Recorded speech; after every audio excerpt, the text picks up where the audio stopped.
Hello everybody, I am Elemental Core, and before I start my guide on how to climb the Hearthstone ladder and how to get better at Hearthstone, I would just like to say two things. And for all of you who didn't know that this was a guide on how to climb in Hearthstone, because you're diehard Elemental Core fans and you just click on my videos without looking at the title, or you were going on a YouTube journey and just going with whatever YouTube said was up next, this is just a quick heads up, so if you didn't know, now you know. The two things are, first of all, this guide I'm trying to make at least a little bit different than all of the other guides out there. I'm trying to go a little bit more in depth and use tips that I have not heard in every other guide before, because I've been in the place when I started playing this game where I was like, how do I get better at this game? How do I get to rank 5 for the first time? And I looked up guides myself, and I was trying to remember what they said, and I was trying to steer away from them, or at least tried to go more in depth on the things that they already touched on. And two, I am personally very proud of this guide. It is probably the video that I have spent the most time on. I've made several takes trying to become concise and helpful with my tips. And honestly, this video is kind of like my baby. I'm even trying out new editing techniques that I haven't tried before, which I've been pretty, conservative about because I didn't want to mess anything up for my videos, but going a little crazy this time. So if you guys enjoyed, feel free to comment any questions to me.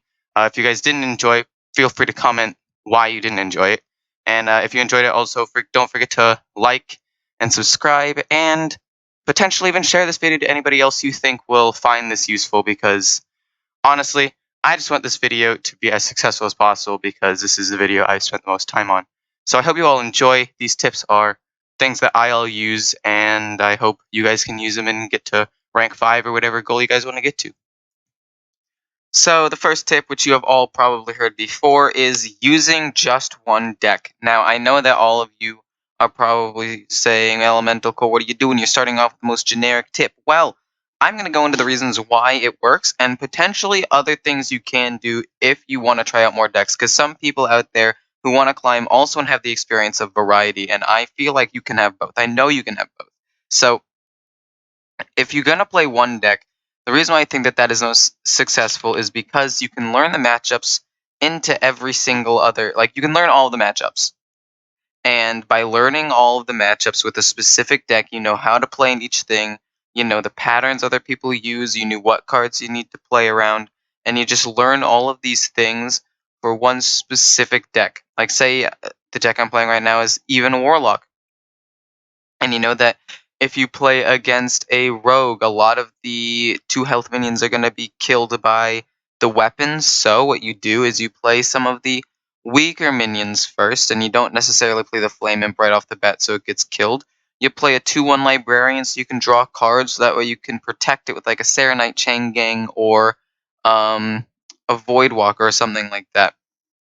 Just little things like that that allow you to play matchups a little bit better, that take the average win rates and just make them higher. Because that win rates that are shown on Hearthstone Replay, which I will get to in a second, and on other sites like Hearthstone Deck Tracker, are ones that are the average for people who don't necessarily know the deck to the mastery that you do if you take one deck and just run with it. So if you do that, all of the stats into pretty much every matchup will be slightly inflated for you, and it'll just increase the win rate. If you do like to have at least some variety, if you want to, I would say run 2 decks, one aggro and one control. That way you know the mindset of each kind of deck, and that way you still do have some variety where if you want to change it up, or if, say, aggro isn't super strong in the meta at one point, because this guide should be able to go for like the entirety of Hearthstone. If aggro isn't in the meta, you can be playing control more, or if control isn't in the meta, you can do aggro, and you could even throw in like a mid-range deck too. So I would say like at most 3 decks, saying 1 for control, 1 for aggro, and 1 for mid-range. And speaking of decks, don't be afraid to net deck. I do it, and I'm sure a lot of other people do it too. I know that because people net decks from my videos. People look at my decks and just ask for the deck code. And the difference is, for me, is I periodically tech in and out cards, and as you learn the matchups, this is another really important thing for only playing one deck, or at least one deck per like genre of deck. You have to learn certain matchups, and that means that while you're playing those matchups, you can think of cards that will really excel in those matchups, such as Mossy Horror doing really well against Annoyatrons and the Giggling Inventor, so I put it into my Zoolock deck. Or even just putting in like a Blood Knight for the same purpose, or something like that. And just don't be afraid to tech in cards. Don't be afraid to net deck, and try to stick with one deck, or at most three, being one for control, mid-range, and aggro. So the next step that will really take your gameplay to the next level and allow you to climb more effectively is just to go to Hearthstone Replay. Don't be afraid to, this ties into the net decking thing, don't be afraid to just do some research and go to Hearthstone Replay, because it has a lot of really helpful tools. So it's a little bit weird, but there are a lot of things that you can do in Hearthstone Replay that they say you can't. Like if you click on the name of the deck, it says you can't look at the Mulligan Guide. You need premium for that. But you can look at specific matchups, and they'll have things like specifically Big Druid or Malagos Druid, Mechathune Druid. If you scroll down, it'll have specific Mage matchups, Hunter matchups, Paladin matchups, Priest, Rogue, all of the classes. And it'll have specific matchups for each and all of the win rates. It'll have other popular decks. It'll have win rates over time and a general overview. But if you click on the View Most Popular Deck option, it'll actually allow you to see the Mulligan Guide. And it won't let you see the matchups, but just depending on what you click on, you can actually see all of these options. You just might have to go back a little bit in order to do that. But then you get to see the Mulligan Guide, see what cards are usually kept by people, see what cards do well when played, do well when held in hand, and just what cards perform the best. And from that, you can actually learn like some cards that you could potentially take out in order to better the deck. Say there's a card like in Zoolock, one of the cards that's not great right now is the Doubling Imp, and so that would be a card I might take out, and I took out one of those for a Mossy Horror, or something like that. Basically, just going to Hearthstone Replay to learn specific mulligans, what cards are performing well, specific matchups, and getting more information on that, and just overall using Hearthstone Replay and the resources at your disposal there in order to better your game. And no, this is not a sponsored video. This is something I do on a fairly regular basis when I'm initially learning how to play a deck. So this isn't necessarily something you would do like after you've mastered a deck, but this is definitely one of the earlier steps. It's like after you've chosen a deck, this is one of the steps you do to start learning the deck before you just jump right into ranked and potentially lose some games. So step 3 kind of ties into Hearthstone Replay, and it's really just doing research. But it's not just doing research by looking at statistics on a site such as Hearthstone Replay, which, I mean, that is very helpful, but you can also go into Hearthpwn, which has guides sometimes on decks. Sometimes they're just the deck list, but sometimes they're helpful guides.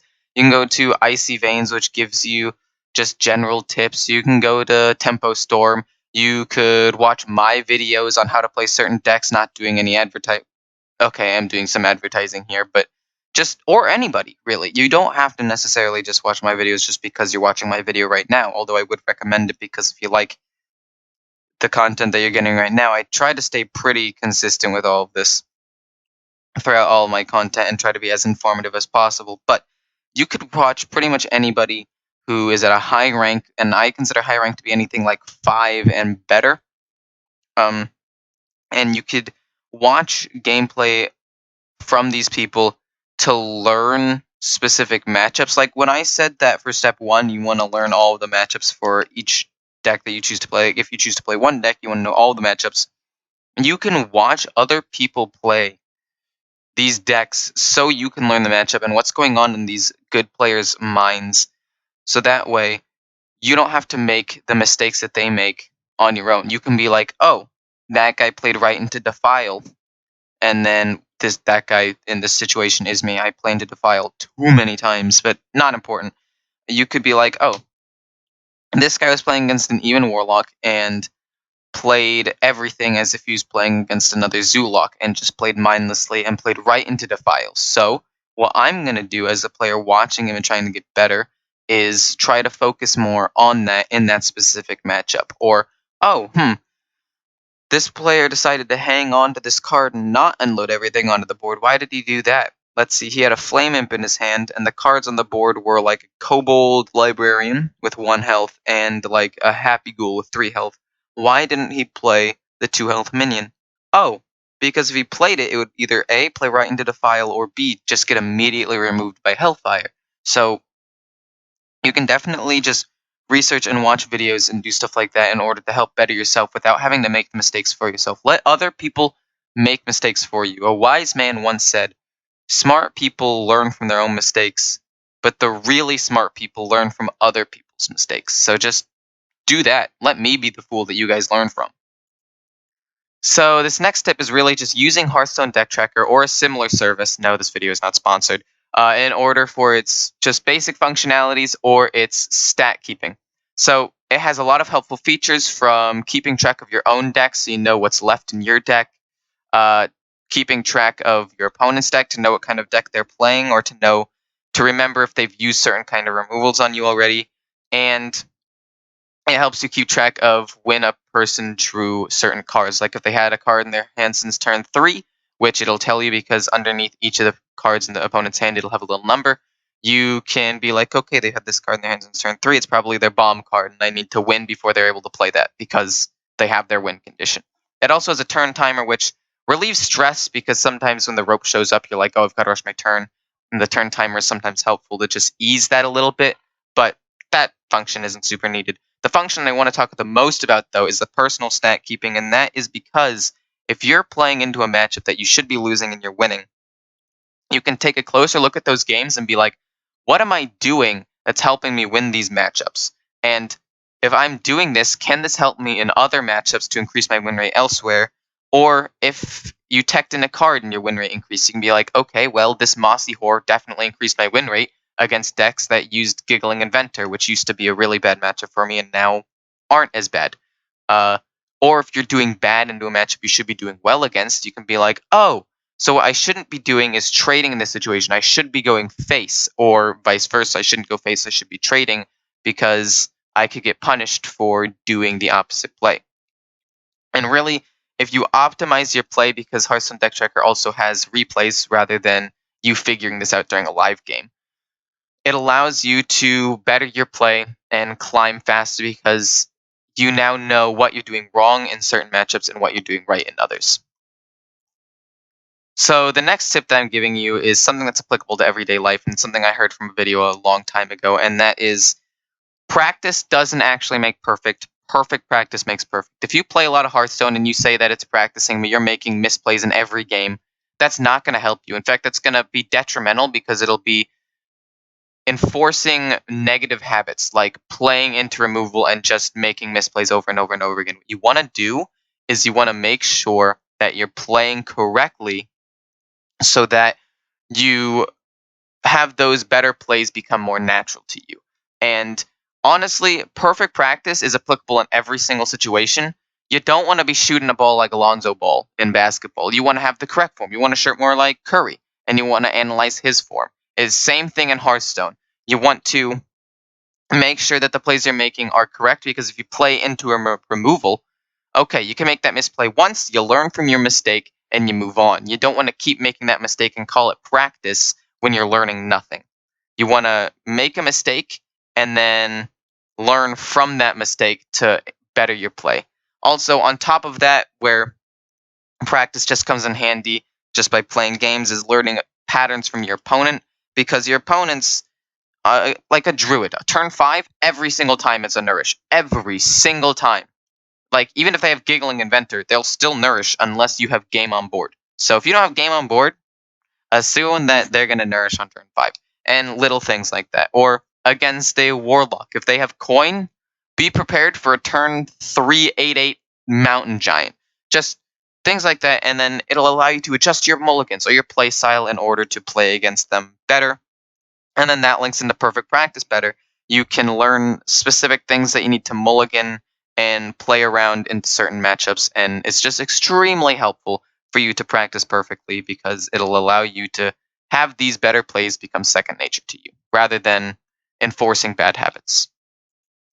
So the next tip kind of links into perfect practice, and to be honest, this tip is probably one of the most important ones that you can work on, and that is taking your time on turns. I can't stress this enough. You want to make sure that you are not playing into removal. You want to make sure that you can punish your opponent if they play into removal, and you want to make sure that you're not missing lethal, because all of those things are extremely tilting if you mess them up. And tilt is the next tip. It'll be short, but so don't worry. So the point is, you have a ton of time to take your turns, and until the rope shows up and starts burning down, you don't need to worry about how much time you left on your turn.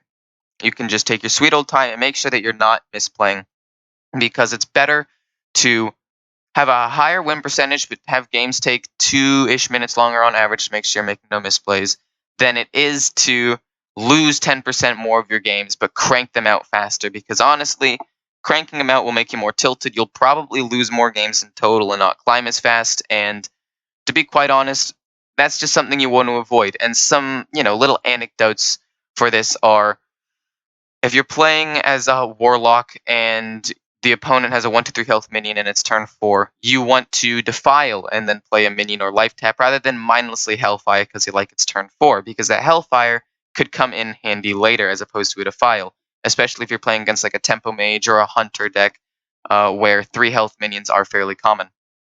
And then if you're playing against a warlock or something like that and you have a 1 and 3 health minion, assuming you need to pressure the board still because you're aggro, you play a 3 health minion instead of a 2 health minion. That way you can't get defiled, because it's more likely that they have a defile or a hellfire than it is for them to just have a hellfire to wipe your board. So you need to think about things like that, and if you practice perfectly and take your time on turns, these perfect plays will eventually become second nature to you, and it won't take as long to figure these plays out. So, continuing with the whole missing lethal thing, don't get tilted, okay? And if you do get tilted, because it happens to everyone, I can miss lethal and be like, well, okay, that's it. I'm a garbage Hearthstone player. Why am I even playing this game? But I'll press the play button and I'll go into a game, and if things aren't going my way, I'll just immediately concede or play very recklessly and play right into removal and get more frustrated and spiral out of control. So if you feel like you're spiraling out of control, or you make a play, or you lose a really close game you feel like you should have won, take a break, go to the bathroom, go for a run, play with your pet. I don't know what you could do. You just do something. I don't know what you would do. Let's say you have a goldfish. Just watch a goldfish for a good 5 minutes. Just watch it go blub blub. I don't know. Or eat a snack. Eating snacks are usually pretty good, although there is a limit on that. You don't want to eat too many snacks. If you're getting tilted like every other game, snacks might not be the option for you. Take a nap. Who says taking a nap isn't a good way to get off tilt? Sometimes you just need a power nap to just help you regain that focus. You need to just focus on having fun. I mean, I didn't want to have to actually put an entire tip on having fun, because that's just lame and cheesy and, in my opinion, kind of dumb. But avoid tilt by just remembering that this is all for fun. And climbing is helpful and it's nice, but if you're not having fun, you're going to be making reckless plays, and you should just take a break. Do whatever you want. Do whatever you want. Doesn't matter to me, as long as you're happy with what you're doing, and you can come back like 5, 10, 30 minutes later, maybe an hour later, and just be like, I'm ready to play this game again. So this next tip is something that I came up with on the fly, but is extremely helpful and is a mistake that even some of the best players make. Like, I've watched people stream and watched YouTube videos of them making this mistake and admitting to it afterwards, and that is trading unnecessarily. This is a huge mistake because, honestly, people think value trading is always the way to go, and that is not the case, especially if you're playing an aggro deck. But even in a control deck sometimes, you don't trade an 8/8 giant into a 3/3. You just don't do that. But I've seen people do that, and this one isn't necessarily a mistake that pro players make, but it's a mistake I've seen people make when I play against them, where they actually trade an 8/8 giant into a 3/3 because they're like, oh, I'm controlling the board. And then I'm like, okay, you bought me an extra turn, so now maybe I can draw a response to that 8/8. So if you trade rather than go for damage, especially when the damage difference could be that much, you go face. You don't trade. Obviously, there are times when you should trade, and this is where the perfect practice and taking your time on the turns come in. If you're looking at a board and you're like, okay, if I don't trade here, how could I get punished? You're like, okay, I'm at 13 health against an odd rogue, and he has a 3/3 out. If I don't kill this minion, he could theoretically Leroy Cold Blood and win the game. So if it's to avoid dying or potentially dying, sure, go ahead and do it. But if you're at like 24 health and you have a giant out and they have like a 3/3 and a 2/2 or something, you don't have to trade into that board. You can just go face because 8 damage is a lot of damage. Hit them 3 more times and they're literally dead. So, and that's just assuming they're at 30 health to begin with. Basically, if you're trying to improve your play, this is the most specific thing you can look for in order to improve it, not trading into minions when you shouldn't. That and not playing into removal. Both of those are probably the biggest tips I can give you to improve your play. So the last tip is something that's just pretty simple, and it's just don't get distracted while playing this game if you actually want to climb. Obviously, if you just want to complete quests and you have it in the background and you don't really care and you're watching Netflix at the same time and you're just playing on your phone, you're playing on a separate tab, obviously you can do that. But if you actually want to climb the whole perfect practice and taking your time on turns and learning the patterns of your opponent, not playing into specific like removals, trying to focus on whether or not you should trade or go face in certain situations, you won't be able to actually learn and focus on those things if you're being distracted by watching like a YouTube video like this one. Like if you're watching this one, thank you, first of all, and don't forget to tell all of your friends about it because this is an amazing guide. But and also if you've made it this far, thank you so much. But if you're watching a video like this one in the background or Netflix, music is fine in my opinion, as long as it's not too loud. I feel like if it's too loud, it'll drown out your thoughts. But nice music in the background is always good. Keeps you from getting tilted, actually. So if you want to do that, a little bit of music as distraction can be helpful to avoid tilt. That's like the only kind of distraction that I will say is a good thing. But point is, for the most part, don't get distracted. Just focus on the game and not making misplays or any of the things that I listed before. So this next tip is something that I came up with on the fly, but is extremely helpful and is a mistake that even some of the best players make. Like I've watched people stream and watched YouTube videos of them making this mistake and admitting to it afterwards, and that is trading unnecessarily. This is a huge mistake because honestly, people think value trading is always the way to go, and that is not the case, especially if you're playing an aggro deck, but even in a control deck sometimes. You don't trade an 8/8 giant into a 3/3. You just don't do that. But I've seen people do that, and this one isn't necessarily a mistake that pro players make, but it's a mistake I've seen people make when I play against them, where they actually trade an 8/8 giant into a 3/3 because they're like, oh, I'm controlling the board. And then I'm like, okay, you bought me an extra turn, so now maybe I can draw a response to that 8/8. So if you trade rather than go for damage, especially when the damage difference could be that much, you go face. You don't trade. Obviously, there are times when you should trade, and this is where the perfect practice and taking your time on the turns come in. If you're looking at a board and you're like, okay, if I don't trade here, how could I get punished? You're like, okay, I'm at 13 health against an odd rogue, and he has a 3/3 out.